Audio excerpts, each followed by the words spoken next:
twongeye kubasuhuza turabifuriza kugira ibihe byiza abadukurikiye kuri Primo Media Rwanda. Ibihugu bimwe byo ku mugabane w'Uburayi byugarijwe n'ubushyuhe bukabije. Ibyo bihugu birimo Ubudage, birimo Ubufaransa, ndetse no mu gihugu cy'Ubufaransa by'umwihariko imibare igaragaza ko hamaze gupfa abantu barenga 40. Turi mu gihe cya global warming. Clement, amahoro amahoro kuri twese.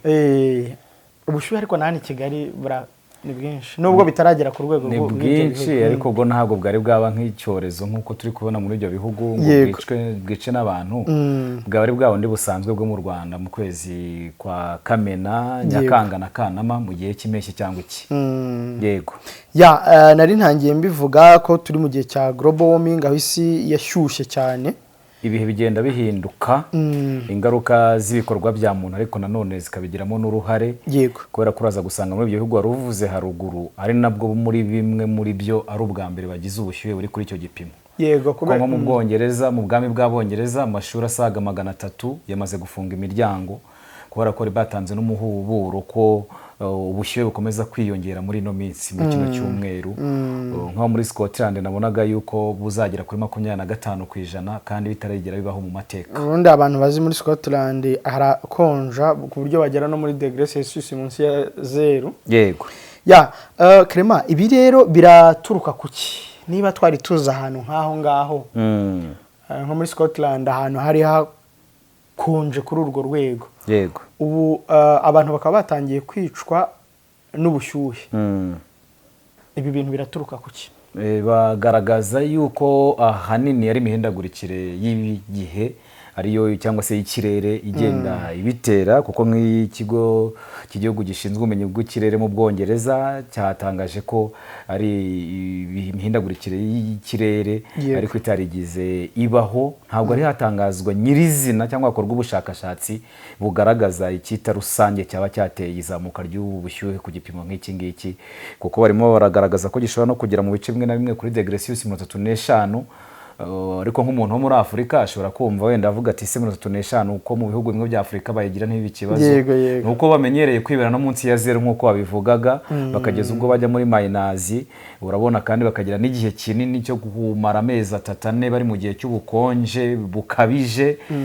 Abantu barabizi no kugenda bigoranye, habaho n'uburyo bwo kwirinda mu gihe cya neje. Ariko noneho kuba haje ubushyuhe kugeza ubwo bwica abantu barenga 40 muri ibyo bice cyangwa muri ibyo bihugu bitandukanye, urabona yuko ari impuruza idasanzwe. Yego.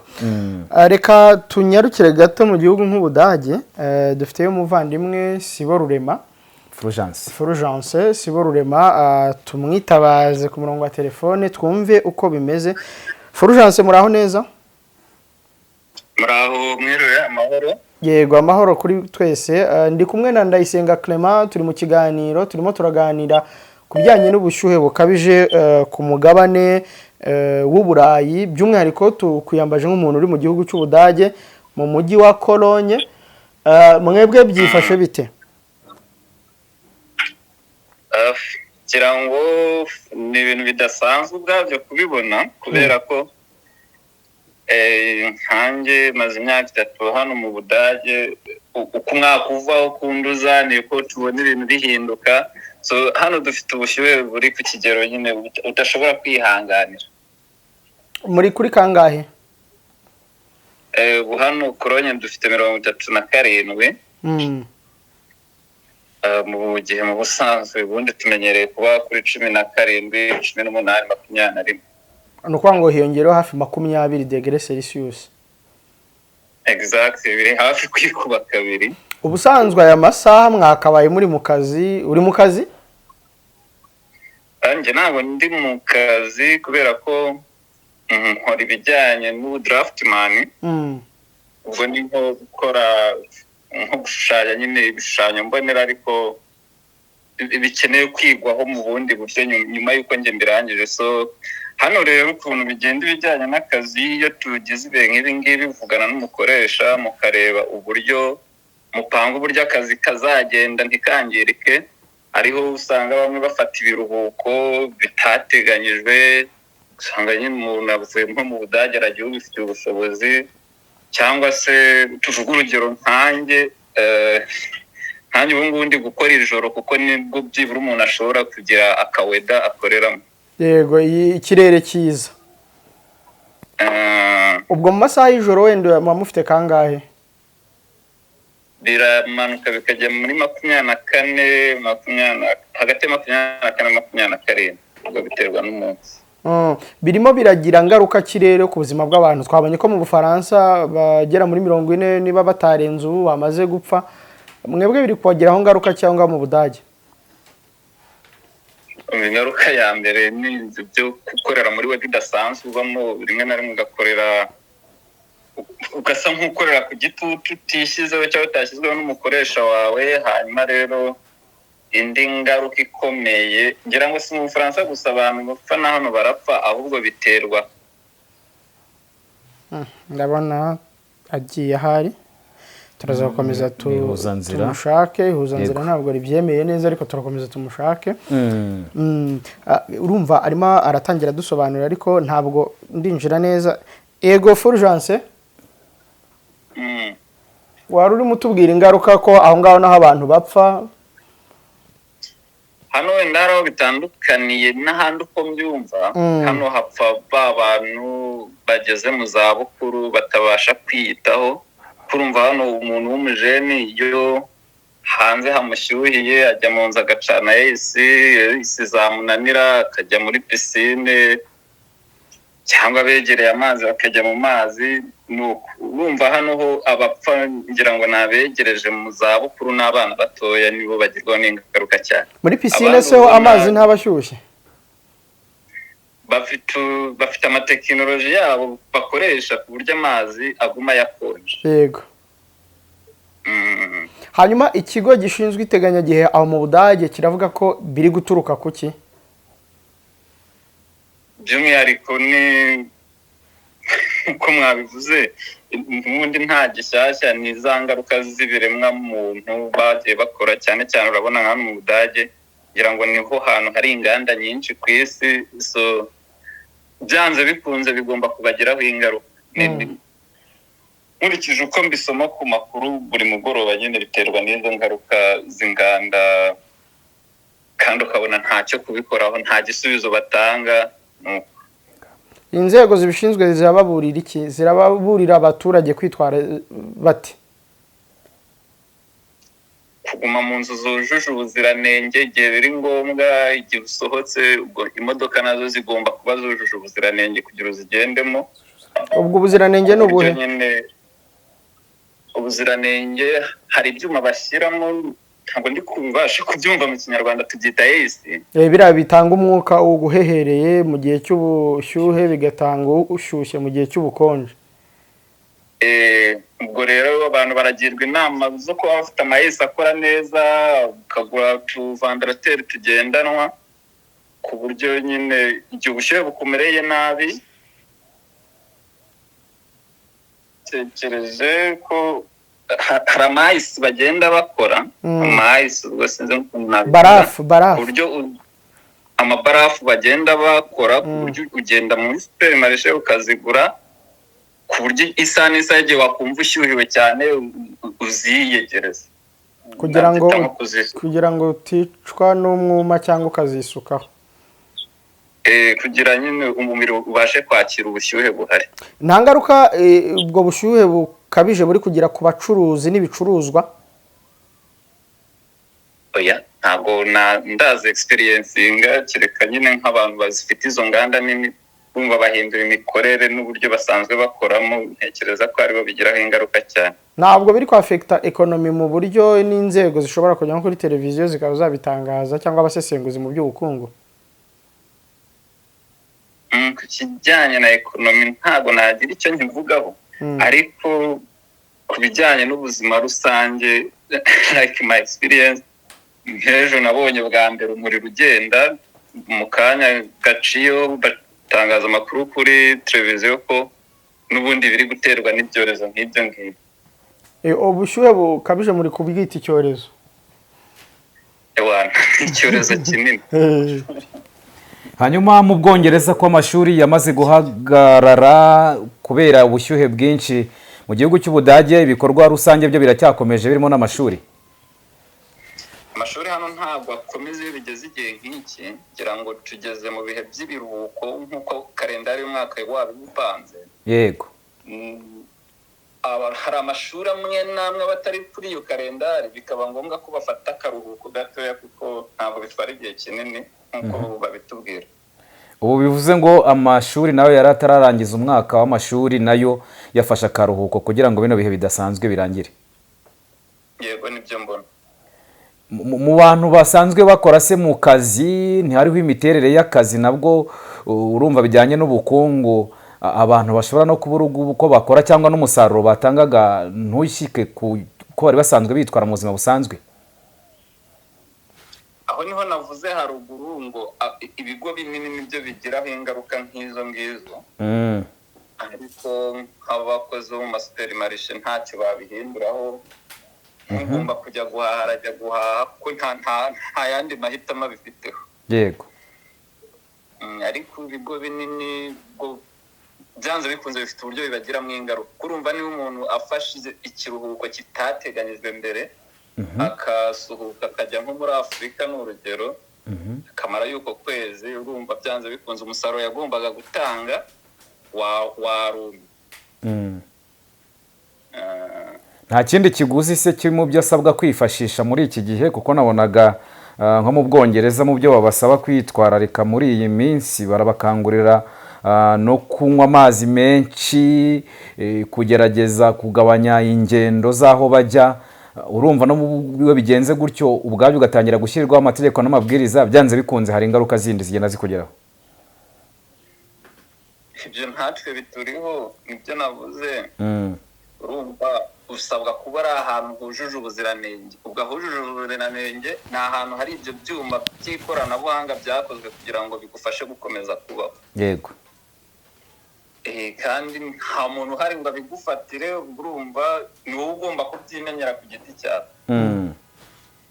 Kuko mbona hano haba ikintu, niba ari freedom ikabije, ntabwo umuntu yaza ngo aguhagarare hejuru ngo akubwire ati nudakora bino biragenda gutya. Barohereza imvaho, ibyo twakwita nk'imvaho y'ibinyamakuru ku maposita, ugasoma ukamenya icyo ugomba gukora, amakuru agaca kuri televiziyo ukayabona. Mu kazi ku mayimeri bakabandikira ati wedi imeze gutya, mwitware gutya na gutya, ubwo birarangiye, hagasigara ari wowe ugomba kwima mu kwifata. Wari utubwiye ko ari igihe gito, iyo bavuze igihe gitoya bababwira kuri timeline ati murihangana turi mu matariki yego ajya gusoza ukwezi kwa gatandatu, ariko se baragaragaza igihe kingana iki ku buryo ubushyuhe bwaba bwarangiye?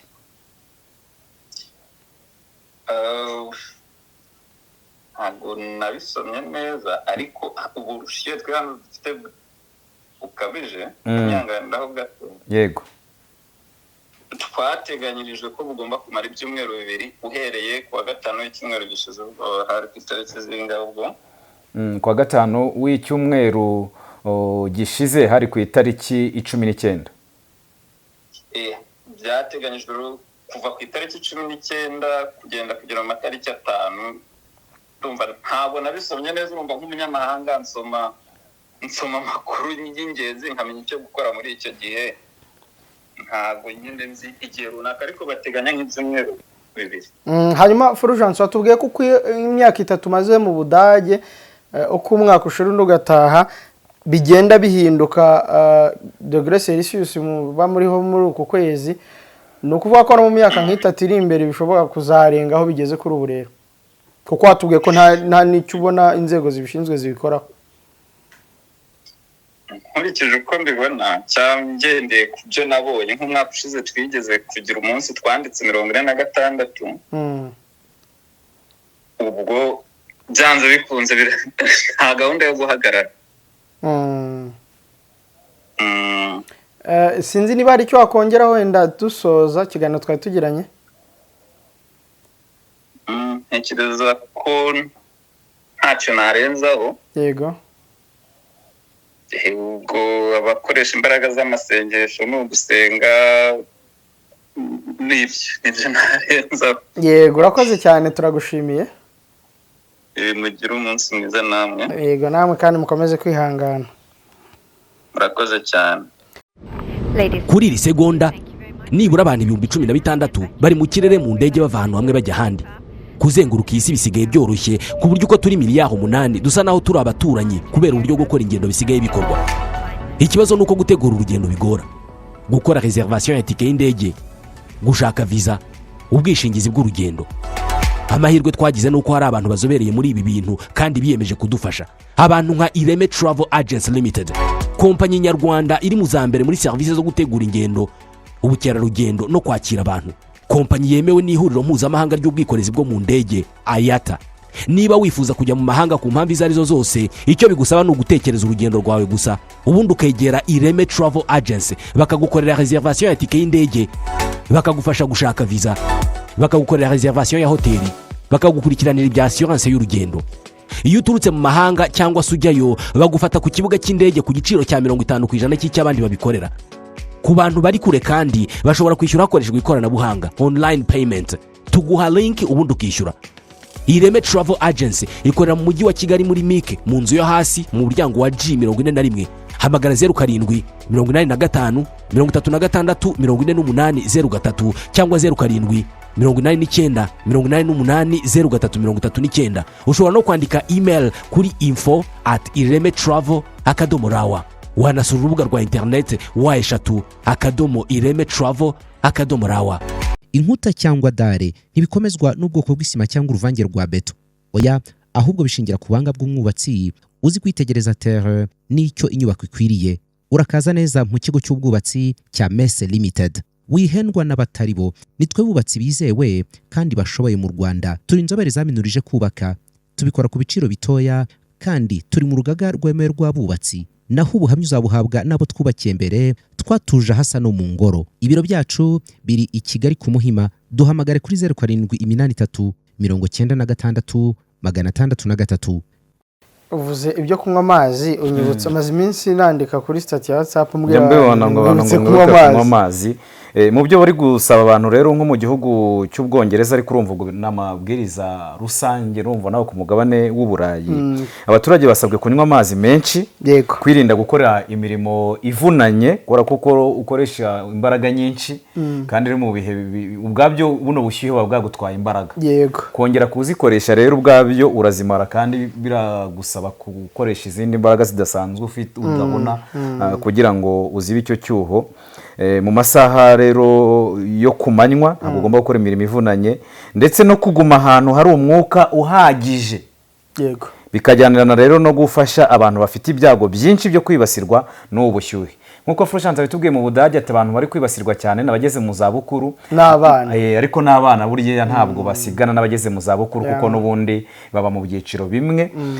Hanyuma rero ibingibi bikaba bibaye mu gihe impuguke zikomeje kugaragaza ko isi iri kubona ibihe by'ubushyuhe bukabije bikomeje kwiyongera bitewe n'imihindagurikire y'ikirere, ibintu bituma ngo ibihugu bisanzwe bizwiho ubukonje nk'Ubwongereza bitangira guhura n'ubushyuhe buri hejuru kurusha uko byari bisanzwe, ndetse n'amateka akagaragaza ko uri kugenda uyu munsi ari ibintu bitigize bibaho. Twari tuvuze ikijyanye n'ingaruka z'ibikorwa bya muntu, ari naho Frushanza yahise avuga ati inganda.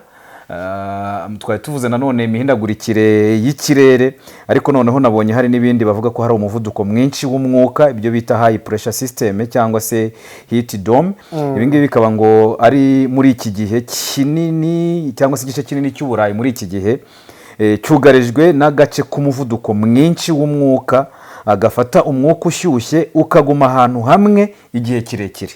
Yego, nimo ndashaka umuntu wo mu Faransa ariko ndabona ari kumubona. Ibi bigatuma rero n'imvura nayo ngo igenda igabanuka muri iki gihe, hanyuma ngo izuba rikarasa ubutitsa, hanyuma hakabaho rero n'ubushyuhe bukabije kurushaho kubera yuko urumva iyo nta bicu bihari, nta mvura iri kugwa. Uzarebe natwe imvura yatinze kugwa kuntu tubogoza. Uzarebe no mu gihe cy'iki mu Rwanda mu bihe tuba dufite, urumva na Afrika Imana yararebye isanga n'ubushobozi dufite n'iki duha ikirere kijyanye n'ubushobozi dufite, ariko uzarebe ya mvura y'insindagira bigega, impungiramirara, ya mvura igwa mu gihe cy'impeshyi yitaguye kuntu abantu bagera kugera mu kwezi kwa 9 babogoza. Noneho ukibaza rero nk'umuntu watubwiye ati mwaka ushize twagize 46 kandi ubundi mu busanzwe mu bipimo biri normale batajya barenza 21. Ibaze kugira ubushyuhe bwikubye kabiri. niba muri Kigali dufite nka 30 ariko noneho ibaze tugize 60 ninde wasigara? Niba hasigara banywa amazi ari igihe nawe yabubwo yabaye yashyuye n'abatayanywa bamwe bavuga ko bazayanywa barohamye baba baje kuyabateraho urumva ko ibintu byaba bihagaze. Noneho hakaba hari noneho n'ibindi bavuga ko hari umwuka ushyushye uturuka mu majyepfo y'Uburayi na Afurika no muri Afurika. Noneho rero bakavuga ko ngo umwuka usanzwe ushyushye uturuka muri Espagne, Portugal no mu majyaruguru ya Afurika uri kuzamuka cyane ugana mu Bwongereza, hahandi ubusanzwe bakunda kuba hakonje. Noneho ubushyuhe ubwabyo uzi ko buza busa nk'ubuhinda ubukonje, iyo ubushyuhe buje ubukonje burahunga. Hanyuma rero ngo uyu umwuka rero ukagera mu Bwongereza, ubundi busanzwe buzwiho kuba bufite ubukonje, ariko ukaza ubwo bushyuhe bufite ubushyuhe bukabije, bigatuma noneho ibipimo by'ubushyuhe burushaho kuzamuka. Iyo nayo n'indi mpamvu bagenda bagaragaza muri gutera ubushyuhe, nk'uko bitangazwa n'ikigo cy'igihugu gishinzwe ubumenyi bw'ikirere mu gihugu cy'Ubwongereza. Imihindagurikire y'ikirere climate change twari tuyivuze, aho abahanga bavuga ko ubushyuhe nk'ubu bwahoze bubaho rimwe na rimwe, ariko ngo ubu ngubu bwo bukaba burimo kubaho bukabije kandi kenshi.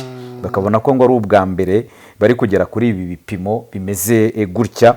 Ariko noneho icyo umuvandimwe yaravuze kindi cy'ibikorwa remezo rero nacyo kiri kugarukwaho, kuko baragaruka ku bijyanye n'ibikorwa remezo by'umwihariko nko mu Bwongereza, igihugu cyabyaye inganda zikanakwirakwira no hirya no hino ku isi. Rero ngo izo nganda zo mu Bwongereza n'ibyo bikorwa remezo byo mu Bwongereza ngo ntibyubakiwe ubushyuhe bwinshi. Urumva aho nk'Ubwongereza busanzwe buzwiho ikirere gikonja cyane, amashuri menshi, inzu nyinshi n'uburyo bwo gutwara abantu, ntabwo ngo bufite uburyo buhagije bwo gukonjesha inyubako, ibyo bita air conditioning. Yego, uvuga ngo bafite ibyo bikorwa remezo yego, ariko mu gihe babyubakaga bavuga ko muri cya kinyarwanda kigize biraye, kubera ko ikirere cyabo nyine cyaraborohereje. Nka byandi natwe muri Afurika tuba twariraye ntitujya dufata amazi, tuzi ko ikirere cyacu ngo cyatworohereje. Ubundi twagombye kuba nk'ubu turi guhinga. Yego, turi guhinga tutavuga ngo turi mu gihe cy'iki, ntidutegereza ab'i Musanze na Nyabihu kuko baturiye ibirunga, bo ibirunga amazi harahahora, ariko kibaza se bwo ko hari aho bijya bizimira. Yego cyane rwose, mu mateka hari aho ibirunga byazimira rwose, bikagenda kuzima kirazimira. Yego, noneho kwibaza se Musanze na Nyabihu ubwo aho ku gace gato naho si hose babahinga, kuko si hose bakora kuri ibyo birunga, nibo bagombye kuba basigara bahinga, n'abandi bafite ibishanga. Nk'iyo urebye akarere ka Bugesera niko karere gafite ibiyaga byinshi mu gihugu. Yego, ariko niko karere kibasirwa n'amapfa nyuma ya za Kayonza, nako kadafite n'amazi y'abaturage bagomba gukoresha, aya ngaya yo muri tap mu marobine. Ukibaza habura iki kugira ngo ibyo bintu, kandi ubwo iyi nzara ije Kayonza nibwo abantu batangiye gushyira mu bikorwa systeme za irrigation. Kayonza noneho bakoresheje n'ibanga bagendana, abantu bahishe inzara imyaka. Kuko imvura yamaze, hari abatubwira ko imvura yagiye kumara imyaka 3 itagwa muri iriya mirenge ibiri. Ariko ibaze none ariko ntago ari imyaka 3 cyangwa ni kakandi kankwaga. Imyaka 3 ni mikeya, kuko nge za Kayonza nagiye kera cyane muri iriya mirenge wajyaga no gasanga nibwo se. Ariko none ibaze niyo nge najyegeraga nko mu murenge ngasanga inzu nka 30 z'abaturage barafunze bagiye muri Uganda, barasuhutse. Uribuka ku bwa Ministre Dr Jardine Mukeshimana avuga ngo Ministre w'ubuhinzi n'ubworozi ngo ibyo ni movement ngo from one country to another, ngo abaturage bagomba kuva mu gihugu cya East Africa bajya mu kindi. Urambwira ngo nk'umuturage uri kuva i Burera akajya kunywera urwagwa muri Uganda n'ubushera akagaruka mu Rwanda abwambukije mu nda, urambwira ko yari ya free movement isanzwe aho ngaho. Ahubwo ni bya byemezo bifatwa rimwe na rimwe, ibyemezo bigafatwa bigasiga ibibazo. Birambaje ko nabonye umugabo mu Faransa ngo adufashe. Urakomeza kugenda ureba gukunda ko twajya gusoza ikiganiro twamubonye. Ubuse ntitujye kugisoza aho. Tugiye kugisoza kubera ko barakwereka ko no mu Bwongereza ngo iyo ubushyuhe burenze 35 ibyumba by'amashuri, inyubako nyinshi bihinduka nk'amashyiga bigateza ibyago ku buzima bw'abana n'abarimu. niyo mpamvu tukubwira ko amashuri asaga 300 mu bwami bw'abongereza, ubwo n'ubwongereza, za Pays de Galles, Scotland na bya bihugu bindi bishamikiye ku bwongereza byahuye nabyo. Muri make rero urabona yuko ibi ngibi biri kuba mu bwongereza, bikaba mu Faransa, bikaba mu Budage, muri Espagne, nibyo bihugu byo ku mugabane w'Uburayi bisanzwe bifite n'ubushobozi faranga. Niba turi kubona yuko ubu ngubu ubuzima bukomeye, ibintu bitifashe neza muri rusange, ni ukukwereka ngo nawe ejo n'ejo bundi natwe turi hano twitwa ko ari kure byadushyikira cyane rwose. Erega ni gutya ibintu biza. Usebora ntiyageze mu Bufaransa, wabonye se ntiyaravuye muri Kongo, yaragiye gutanga umusada wo kuvura. Hari igihe wibwira ko ikintu kiri nahise ntiwibuka COVID-19 twabyumvaga nk'ibintu biri ngiye, twabivugaga mu makuru buri munsi tujya kureba kuri rwa rubuga rwitwa World Matters, rwatangazaga amakuru buri munsi, ariko n'ubu rugenda rutangaza amakuru yandi atandukanye. Ubwiyongere bw'abantu ku isi, ubona ko urubuga ruba rufite amakuru, ushobora no kugenda ugasanga rufite amakuru atandukanye n'ay'inzego z'imbere mu gihugu zidafite. Kukubwira ngo nk'abanyarwanda ugiye kurebaho wasanga barageze muri miliyoni 15 cyane rwose, ariko tukaba tukigendera twego kuri ya mibare yindi ibarura rusange yo mu mwaka wa 2022. Wareba ya mibare twavugaga 2019 kugeza 2020 mu kwa gatatu aribwo umurwayi wa mbere agaragaye mu Rwanda, twabivugaga nk'ibintu biri kure. Tutangira kuvuga intambara yo muri Irani na Leta Zunze Ubumwe za Amerika na Israel ku itariki 28 z'ukwa kabiri, no mu ntangiriro z'ukwa gatatu gukomeza icyo gihe ingaruka zari zitaratugeraho cyane hano mu Rwanda, kuko ntitwari tuzi kuri amuhorahora umuzi, uretse ibintu umuntu waba ukurikirana cyane nabwo ni bake. Wari uzi ko 20% bya peteroli icuruzwa ku isi inyura muri uriya muhorahora umuzi, n'abari basanzwe bazi uriya muhorahora umuzi. Oya, n'abari bazi ko 20% icuruzwa ku isi niba yari bumvishaga ko nigera hano mu munsi y'ubutayu bwa Sahara, yego, iba yakomotse hara muri Hormuzi. Noneho ntibari bazi ko 1/3 cy'ifumbire mvaruganda ikoreshwa hirya no hino ku isi inyura muri uriya muhora wa Hormuzi. Noneho byo ngibyo ukabyumva gusuka ngo ariko ngo Hormuzi, noneho hibaze se iyo fumbire kuva mu kwezi kwa kabiri niba ku 28 cyangwa ari ya mbere z'ukwa gatatu, niba itaratambutse ngo igere mu gihugu aho yagombaga kugera, cyangwa ikagera impitagihe, ntibatangiye gutaka ibiciro by'ifumbire. Hari igihe ikibazo cy'uko itabagereraga igihe abahinzi, impitagihe ubwabyo izasanga igihe cyo guhinga imyaka agombaga guhinga cyararenze, kuko ubwabyo hari abahinzi uretse ko tukihinga mu buryo buri arikayike n'abagoronome dufite nabo abenshi ari ukwirwanaho bituriye mu biryo. Yego, ubwabyo hari igihe cyagombye kuba kigera umuhinzi agiye guhinga imyaka itariki runaka ugahita umubwira ngo mureke guhinga. Yego, niba wari ugiye guhinga ibishyimbo dukurikije aho itariki zigeze, ngo hari igihe Minagri yajyaga ibikora, iracyabikora. Ariko se ibikora gikanga, hari igihe ivuga ngo abahinzi muzatangire guhinga hagati y'igihe iki n'iki, abahinga ibishyimbo bazaba baranje kubitera igihe iki n'iki. None yego, ariko noneho yagombye no kugaruka ikavuga ngo niba itariki yageze wowe muhinzi uri guhinga kano kanya ugiye gutera ibishyimbo bijya kubiteka, ahubwo uwo murima urahingamo kino gihingwa umwumbati kirabasha guhangana n'izuba cyangwa se n'imvura nyinshi, kubera ko ibyo byose bishobora kujyanirana bitewe. Ariko nanone urabona yuko ubu bushyuhe buri kuba nyine turi kubivuga gutya, ariko natwe urebye hano mu Rwanda muri studio ni yari igihe iyo bino byuma bitariho umva uri kwaka uraka. None hari igihe haba ubushyuhe nko muri Kigali, ukibaza uti se buno bushyuhe bihagaze bite, kubera ko n'ubushyuhe buba muri Kigali ibindi bice by'igihugu bubamo uretse Rusizi, Bugarama na Nyagatare. Nta handi hantu haba ubushyuhe nk'ubu. Sinzi umuntu wagiriye inama ubuyobozi bw'u Rwanda gushyira inganda muri Kigali. Ubwabyo ziriya nganda z'amasoro, ntabwo nge numva umuntu wazanye kiriya gitekerezo. Urabona turi no kubivuga hariya ko ibikorwa remezo reza kuba ingaruka, ariko ziriya nganda tukuzivana igikondo hariya mu gishanga ukazimurira Masoro muri kiriya gihe mu myaka nk'icumi n'ingahe ishize, kuko ni 10 n'ingahe 20 10 n'ingahe se, kuko biza 2010 na kangahe na rimwe na kabiri, yego nibwo batangiye kubikora, batangira no kwimura zira zo mu gishanga za 2018 na 7 gutyo. Ariko noneho kuva mu gishanga hariya igikondo werekeza Masoro murenge wa Ndera muri Gasabo, no kuva mu cyumba uza muri Saro, rwose niho wimukiye rwose. Muri umuntu wazanye igitekerezo cyo gushyira inganda harahantu, ziriya nganda zari ku Gikomero, wenda nk'abaturage Gikomero ukavuga ngo urabimuye ubagaruye ahubwo hariya ziri. Noneho urabona ubwaje ikintu kizabikwereka, ariko abantu bazumve umwuka wa Kigali ukuntu umeze. Uzi ko muri Kigali niho hantu ugera njye nk'iyo mvuye mu ntara ugatumva icyuka gishyushye cyanduye, abantu bamwe bakanarwara umutwe ntamenye aya mapartikire aba ari mu mwuka abantu bahumeka. Ubwabyo ibyo bikorwa remezo bihari ubwabyo tuvurebye izo nganda naho ziri mu mujyi rwagati, hari mu mujyi rwagati nyirizina atuma tuvuga ngo Masoro ni mujyi rwagati kubera ko ziri ya nganda abazaba bakiri wenda dushobora kuzaba tutakiriho ariko zizongera zimurwe. Noneho ukareba noneho sina ziriya gusa, reba ruri hariya Sugani Bugesera. Yego haruguru y'umuhanda Kicukiro muri Gahanga, ruri mu baturage rwagati n'ubundi baraturanye n'uruganda. Harya rukora ferabete rukora iki? Rukora ibyo bikoresho bijyanye n'ubwubatsi ngire ngo nabyo ndumva biri.